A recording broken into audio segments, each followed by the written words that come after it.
করে নিয়েছি ব্যবহার করে। প্রতিদিনের মতো আজকেও আমি ভাতটা ঠান্ডা করে নিয়েছি।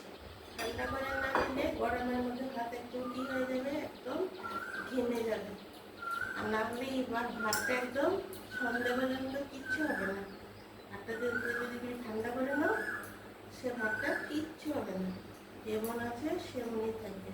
থালার মধ্যে রেখে ফ্যানের নিচে একদম ঠান্ডা করে দিতে হবে গরমের মধ্যে, গরম দেওয়া যাবে না। আমি ওটা একটু ছিটিয়ে দিচ্ছি। আজকে আমি আরেকটা বক্স নিয়েছি, ওই বক্সটা ওইখানেই রেখে এসেছিল। আজকে আরেকটা বক্স নিচ্ছি। এই দেখো ভাতটা দিলাম।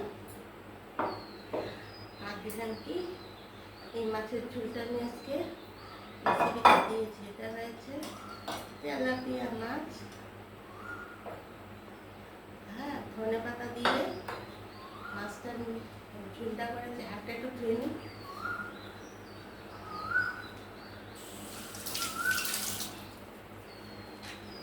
মাছের ঝোল, এটা পাতলা করে মাছের ঝোলটা দিয়েছি। মাছও সেভাবে খেতে চায় না, কিন্তু দিতে তো হয়, খিদে মনে হয় এটা খায় না সেটা খায় না।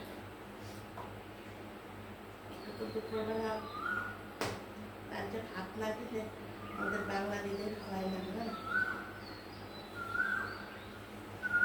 আর অসুস্থ হয়ে যাবে এই বয়সে যদি ভাতটা না খায়। ভাত তো দিতেই হবে। আর যদি বাই চান্স মাছটা সেভাবে না খায়, তার জন্য একটা ডিমের ঝোল দিয়ে দিয়েছি। ডিমটা আবার একটু খেয়ে নেয়, দেখো।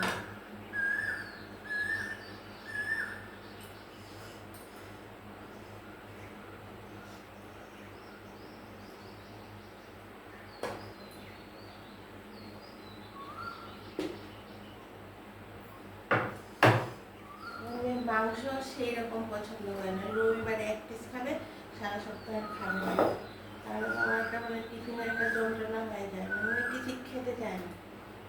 ঘরে হলে কি হয়, বড় হয়ে গেছে তখন আমি মেখে মেখে খাইয়ে দিই।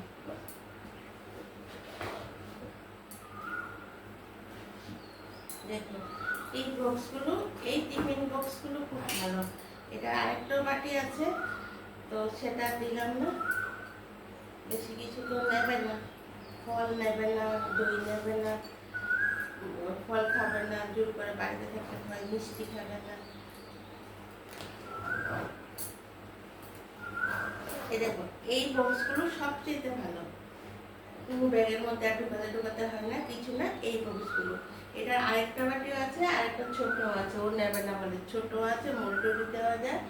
আর আরেকটা বাটিও আছে এটার মধ্যেই ঢুকে যায়, তো ও নেবে না বলে দিলাম না। এই বক্সগুলো খুব সুন্দর। তো তোমাদের পছন্দ হয়েছে আমার লাঞ্চ বক্স গোছানো? দেখো, আর আমাকে প্লিজ একটা সাবস্ক্রাইব করে দিও। তাহলে বন্ধুরা এখন রাখি, পরের ভিডিওতে আবার তোমাদের সাথে দেখা হবে। টাটা, বাই বাই, সবাই ভালো থেকো।